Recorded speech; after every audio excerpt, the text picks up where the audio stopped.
Namaku Arif, umurku 27 tahun. Sudah hampir 5 tahun, aku kerja sebagai teknisi mesin di salah satu pabrik tekstil yang terletak di kawasan industri Mojokerto. Setiap hari rutinitasku nggak pernah jauh-jauh dari suara mesin berisik, bau oli, dan lembur yang kadang bikin kepala berdenyut meski kopi udah 2 gelas. Hari itu, hari Jumat. Entah kenapa, waktu terasa berjalan lambat. Dari pagi, suasana pabrik sudah agak aneh. Beberapa mesin error tanpa alasan yang jelas. Bahkan rekan kerjaku, Pak Bowo, sempat ngomong sambil merapihkan skrup di tangan. Kalau shift sore kayak gini, mending jangan pulang lewat Cangar, Rif. Apalagi sekarang sering ada kabar aneh-aneh dari sana. Aku cuma nyengir dan menjawab santai. Santai, Pak. Motor saya masih kuat nanjak. Jam kerja selesai lebih lambat dari biasanya karena ada pengecekan alat mendadak.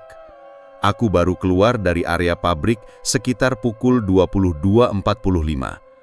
Jalanan di luar sepi, hanya ada beberapa truk besar yang melintas menuju jalur utama Surabaya. Lampu-lampu jalanan tampak remang tertutup kabut tipis. Aku menyalakan motorku, Supra 2007 yang udah jadi teman setia sejak kuliah. Suaranya masih lumayan, meskipun knalpotnya kadang batuk-batuk kalau gas terlalu pelan. Daripada lewat jalur kota yang muter dan makan waktu hampir 1 jam, aku ambil keputusan yang agak impulsif. Lewat jalan hutan Cangar.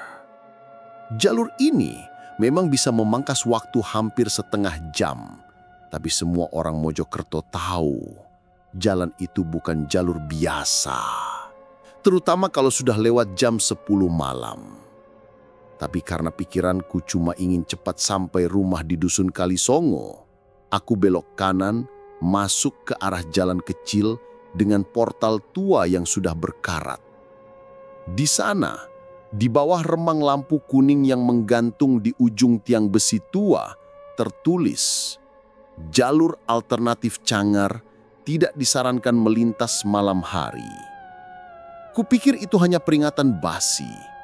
Waktu masih muda, aku pernah lewat sana sore-sore dan baik-baik saja. Begitu masuk jalur itu, suasananya langsung berbeda. Jalanannya sempit, hanya cukup untuk 1 mobil dan 1 motor saling berpapasan. Aspalnya retak-retak dan banyak yang mengelupas. Sebagian tertutup akar pohon dan dedaunan basah yang mulai membusuk. Pohon-pohon pinus menjulang tinggi di kiri kanan jalan, berdiri seperti dinding hitam yang memagari pandangan. Di sela-selanya tumbuh pohon bambu liar. Batangnya bergesekan ditiup angin, menimbulkan suara serupa desis pelan. Bau tanah basah bercampur aroma daun kering mendominasi udara.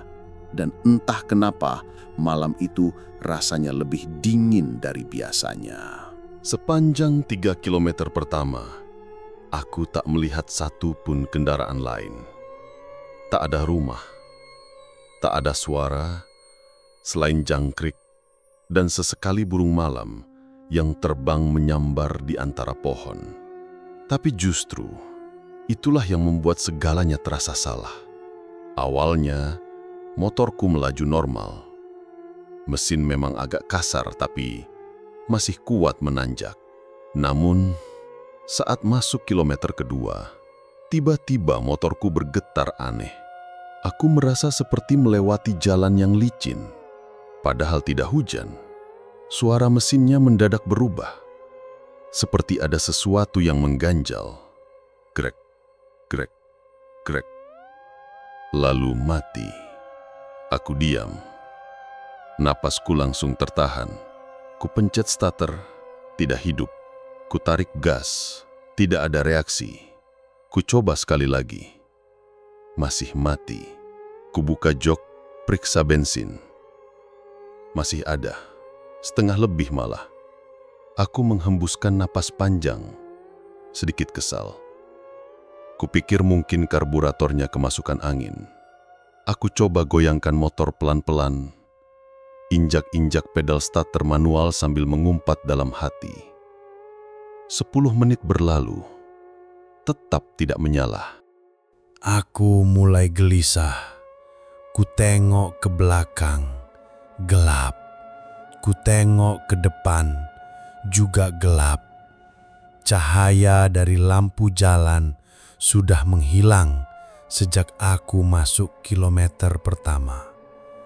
Di sini benar-benar tidak ada penerangan.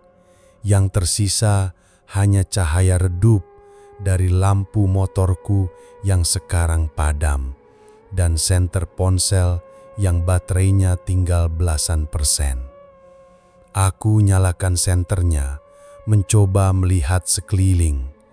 Sekelilingku dipenuhi batang pohon dan semak yang membentuk bayangan aneh saat disorot cahaya. Tak jauh dari tempatku berdiri, ada pohon besar berlumut dengan akar menjalar ke bahu jalan. Sepertinya pohon itu sudah sangat tua. Anginnya kini terasa lebih dingin, bahkan sampai menusuk kulit meski aku pakai jaket tebal. Aku mendongak ke atas. Langit hampir tak terlihat, tertutup rimbunan daun. Tapi samar-samar bulan separuh mengintip dari balik celah. Cahaya bulan itu malah membuat bayangan-bayangan pohon terlihat seperti sosok-sosok asing yang bergerak pelan mengikuti arah mataku. Aku mulai mendengar suara-suara aneh. Bukan suara binatang, tapi semacam bisikan. Pelan, panjang, seperti napas ditarik lambat-lambat. Awalnya kupikir itu hanya angin, tapi arah suara itu berpindah-pindah. Kadang dari kiri, lalu mendadak dari kanan. Kadang seperti ada yang berjalan di semak. Sekali, 2 kali, lalu berhenti, diam. Tapi saat aku diam dan menahan napas, suara itu muncul lagi. Kali ini seperti langkah kecil menyentuh dedaunan kering, mendekat. Aku buru-buru menoleh ke arah suara. Tidak ada siapa-siapa. Jantungku berdegup makin cepat. Anganku gemetar saat mencoba menghidupkan motor lagi. Tidak berhasil. Keringat dingin mulai mengalir di pelipis, padahal udara sekitar begitu dingin.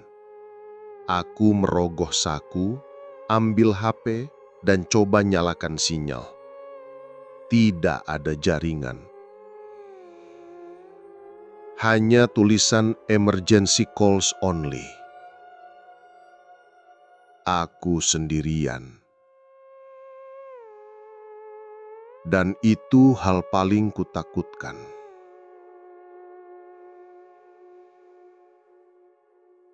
Tiba-tiba dari kejauhan, di depan sana, sekitar 50 meter, aku melihat semacam siluet di balik batang bambu.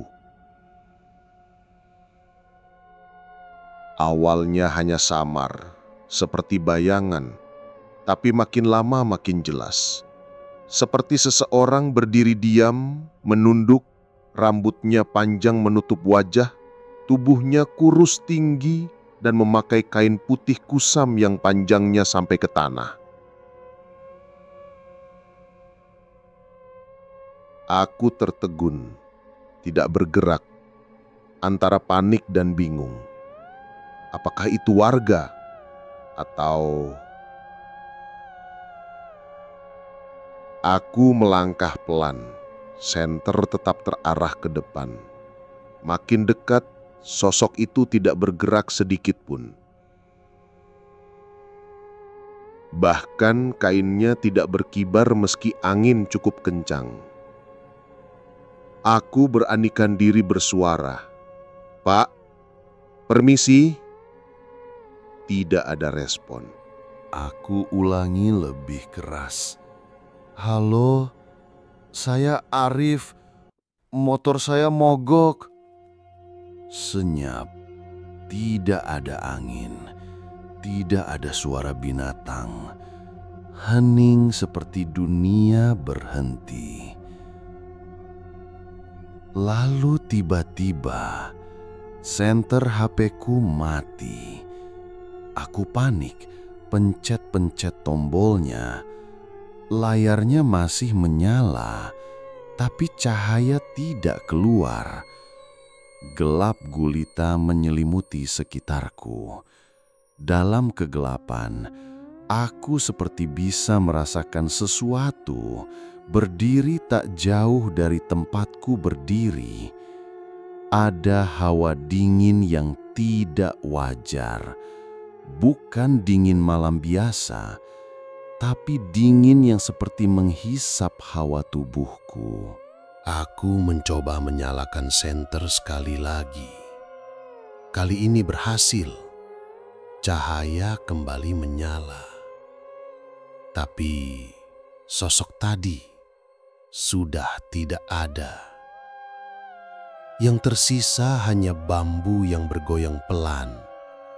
Daunnya mengarah padaku seolah-olah baru saja dilewati sesuatu dengan kecepatan luar biasa. Dadaku makin sesak. Aku ingin lari, tapi lututku terasa lemas.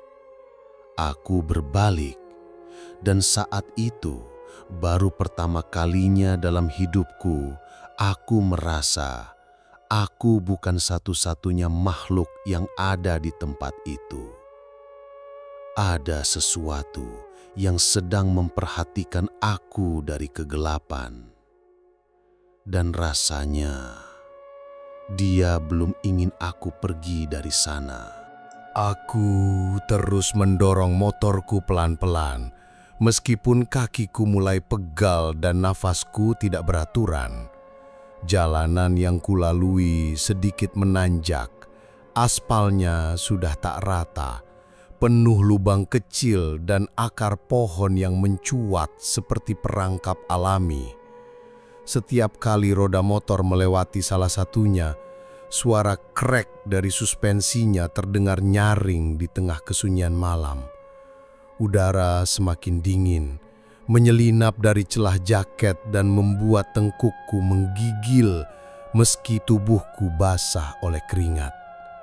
Langit malam tertutup kabut tipis, samar-samar bulan terlihat mengambang di atas. Tapi cahayanya tidak cukup kuat menembus rimbunnya pepohonan. Di sisi kanan jalan, deretan pohon bambu tumbuh liar.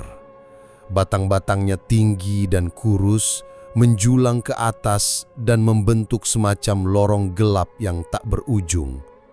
Suara angin yang menyapu sela-sela daun bambu menghasilkan bunyi seperti bisikan pelan, berulang, mengambang di udara.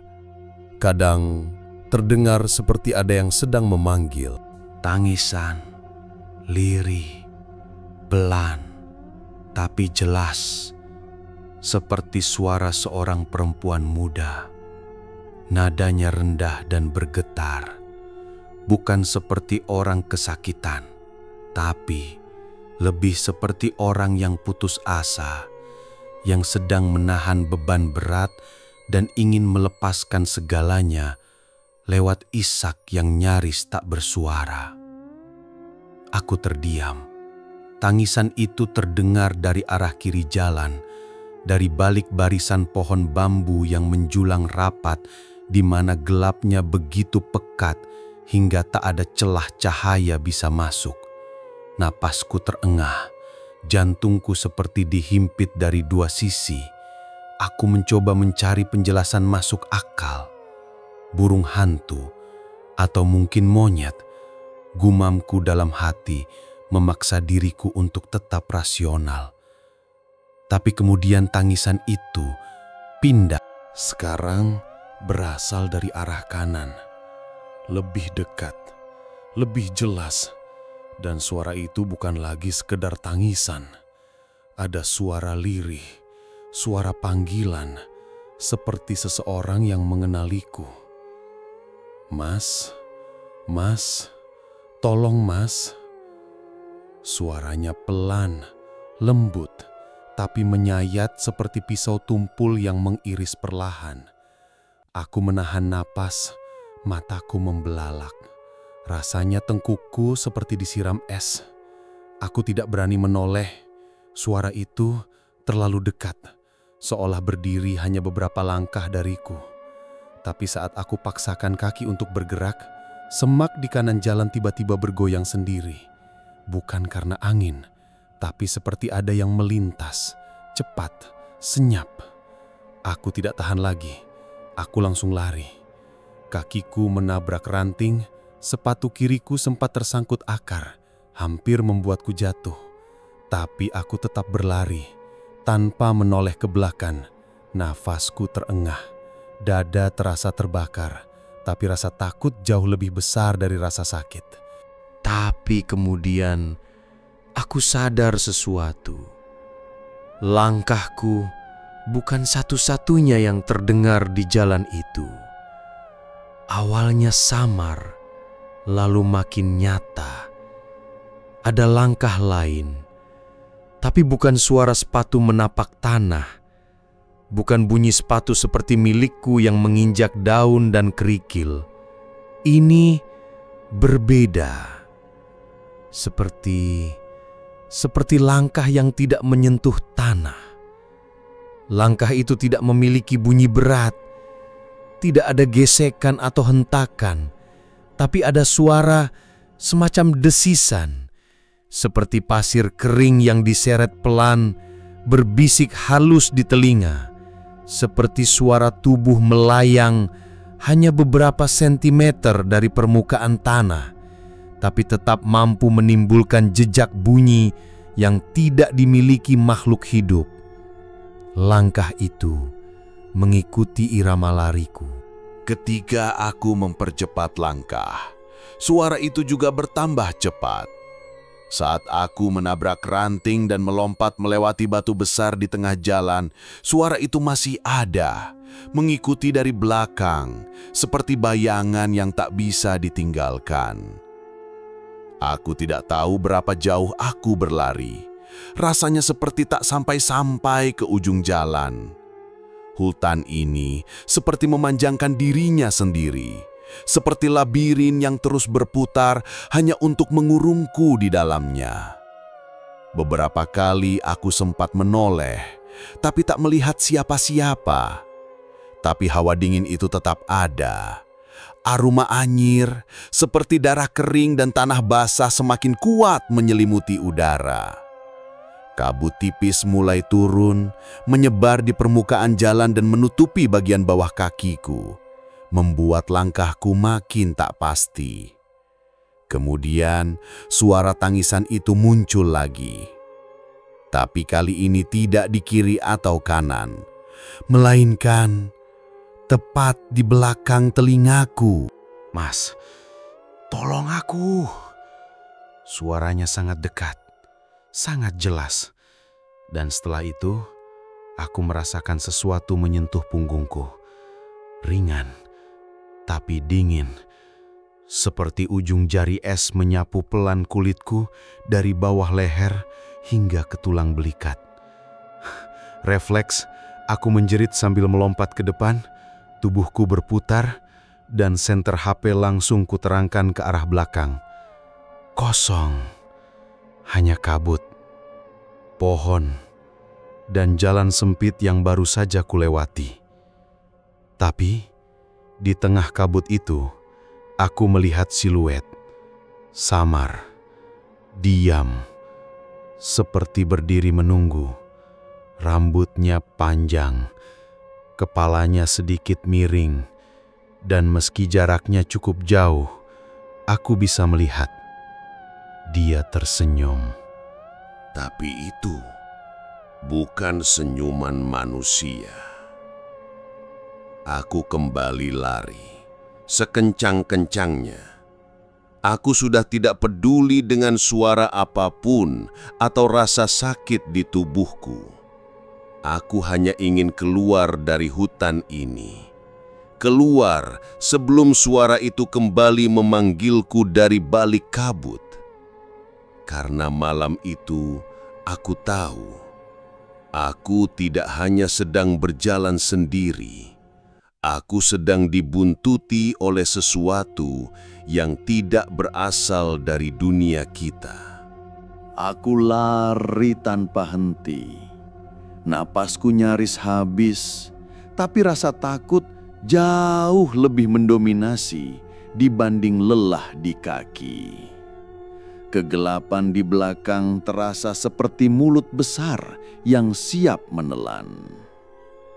Di ujung jalan, samar-samar, aku melihat cahaya kekuningan yang kecil. Lampu pos ronda. Cahaya itu seperti satu-satunya harapan hidup yang tersisa. Jaraknya sekitar 300 meter, tapi terasa seperti 1 kilometer.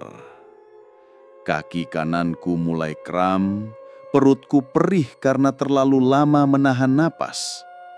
Tapi aku terus berlari, seperti orang gila yang dikejar maut.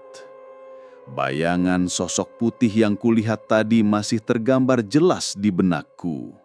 Rambut panjang menutupi wajah, tubuhnya tinggi menjulang, tanpa gerakan dan keheningan yang menyesakkan dada.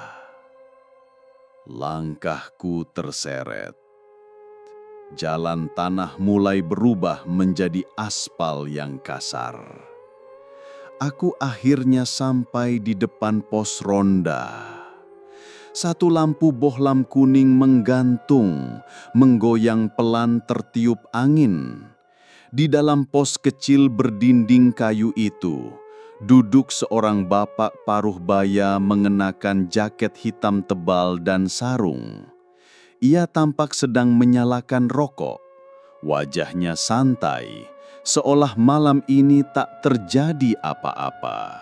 Begitu dia melihatku mendekat, dengan napas tersengal dan wajah pucat, rokok di tangannya jatuh ke tanah. "Mas, dari arah hutan Cangar?" tanyanya langsung. Nadanya berubah, waspada. Aku mengangguk cepat, masih berusaha mengatur napas. "Motorku mogok di dalam. Ada yang ikuti saya," kataku terbata-bata.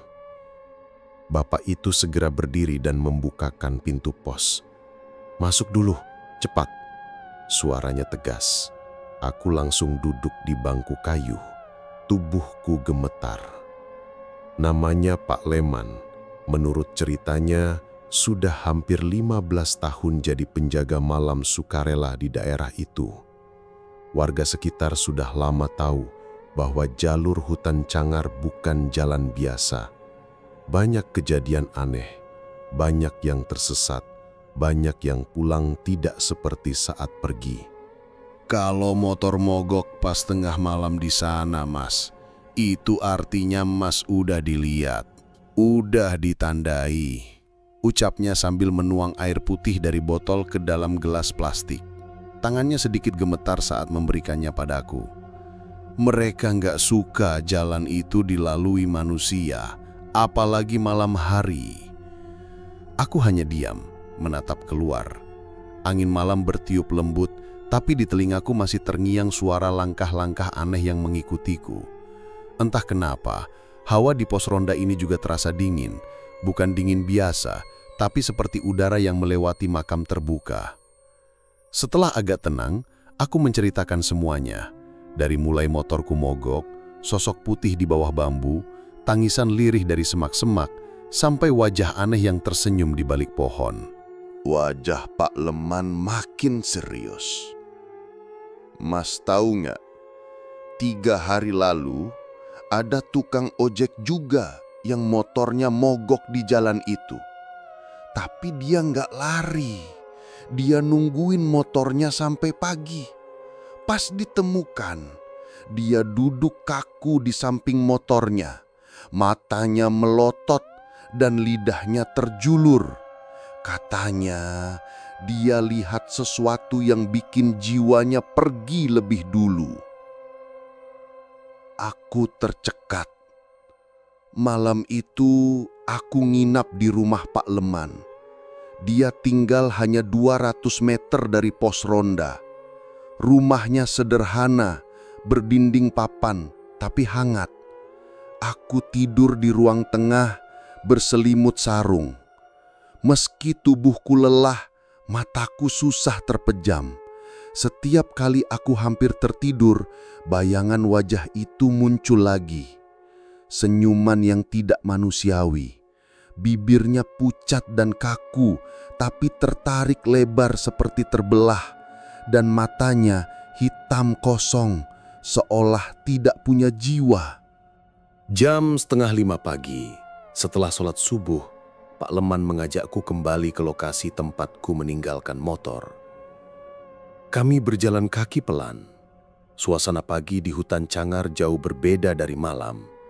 Matahari mulai menyimbak pepohonan tinggi yang menjulang ke langit. Burung-burung berkicau. Udara terasa sejuk. Tapi begitu kami sampai di lokasi, suasana kembali berubah. Angin tiba-tiba berhenti, udara menjadi berat. Motor Supraku masih di sana, tapi posisinya berubah. Aku ingat jelas saat kutinggalkan semalam, motor itu menghadap ke arah luar hutan, menghadap arah pos ronda. Tapi pagi ini, motor itu menghadap ke dalam, ke arah hutan, seolah seseorang memutarnya. Pak Leman mendekat pelan. "Mas, lihat ini," katanya, sambil menunjuk ke tanah di sekitar motor. Di tanah basah berembun itu, tampak jelas bekas-bekas kaki telanjang. Kecil, langsing, tidak memakai alas kaki. Tapi jejaknya aneh, tidak masuk akal. Karena jejak itu berputar mengelilingi motorku. Berkali-kali, seolah ada sesuatu yang berdiri atau berjalan terus-menerus mengitari motor sepanjang malam. Ini bukan jejak manusia biasa, gumam Pak Leman. Nadanya berat. Ini jejak mereka. Jantungku berdegup kencang, pandanganku berkunang-kunang sejenak. Kami tak berlama-lama. Setelah memastikan motor masih bisa dinyalakan, entah kenapa pagi itu mesin langsung hidup dalam sekali starter. Aku langsung pamit. Aku tidak melihat ke belakang lagi, tidak mencoba paham apa yang sebenarnya terjadi. Sejak malam itu, aku tidak pernah lagi lewat hutan Cangar. Bahkan siang hari pun aku selalu memilih jalur lebih jauh, asal ramai kendaraan dan pemukiman. Setiap kali melewati jalan sunyi atau hutan kecil pun, bayangan wajah itu selalu kembali, mengingatkan malam saat aku salah memilih jalan pulang. Karena malam itu bukan cuma motorku yang mogok, tapi aku juga berhadapan dengan 3 hal mengerikan yang akan terus menghantui.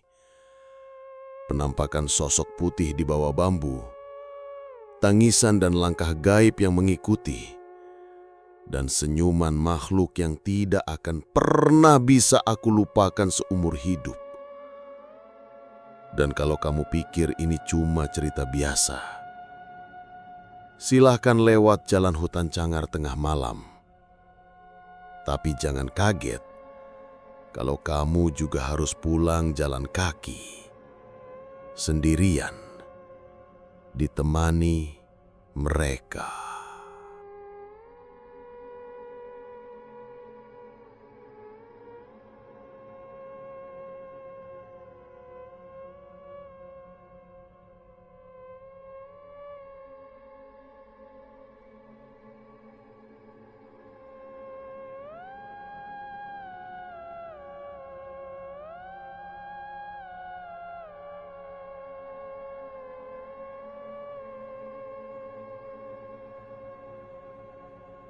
Terima kasih yang sudah hadir dan menonton atau mendengarkan cerita ini. Semoga kalian sehat selalu, panjang umur, dan dilancarkan rezekinya. Amin. Mohon maaf jika ada kata yang kurang berkenan. Dukung terus channel ini agar terus semangat berkarya untuk menghibur kalian semua. Terima kasih.